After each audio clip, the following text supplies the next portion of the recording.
He just takes the stage, doesn't he?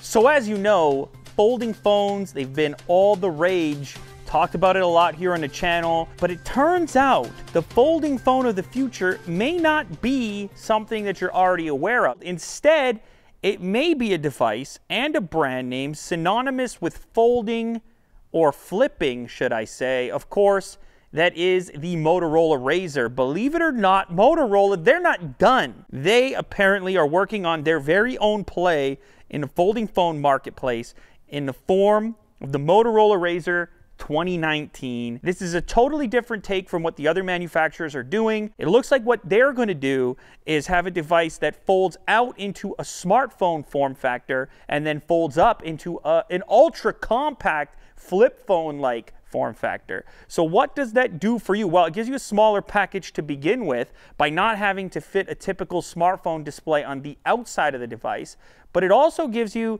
less weirdness when it comes to software and folding, the same interface from a small display onto a bigger one, and then how all that's going to map out within Android. Instead, this will be a kind of dumb phone, possibly something you interact with via voice, something like Google Assistant, in its folded format. Then when you fold it open, it sort of takes the shape of a typical smartphone. Now, if you're unfamiliar with the Motorola Razr, you're probably pretty young because this thing was a hit once upon a time. So because of that, there may be some clout associated with the Motorola Razr brand name. Now, another interesting point to make here is that Motorola isn't aiming this thing at like the premium, hardcore, high horsepower type of smartphone market.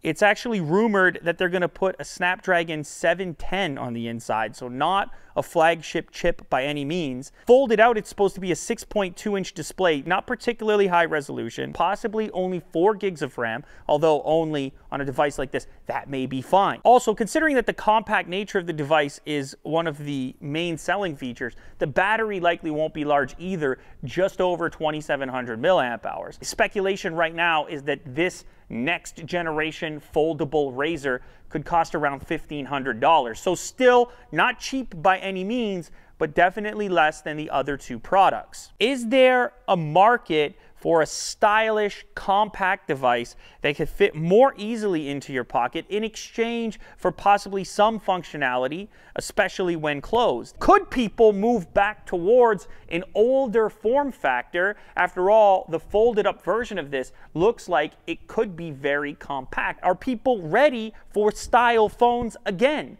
Because once upon a time, the battle was actually for the smallest devices, not the biggest ones. There's a rumor that the outside display could act as a touchpad when you have it opened up, so you could possibly scroll with it or experience some other functionality via the external display. Of course, this is all speculation at the moment, but it does look like this is a product that will happen, and I think it's an important play for Motorola, especially at this stage right now. They were the major player once upon a time when flip phones were ubiquitous. Not so much anymore in the smartphone era, but maybe a device like this could reclaim some of the popularity that Motorola has experienced in the past.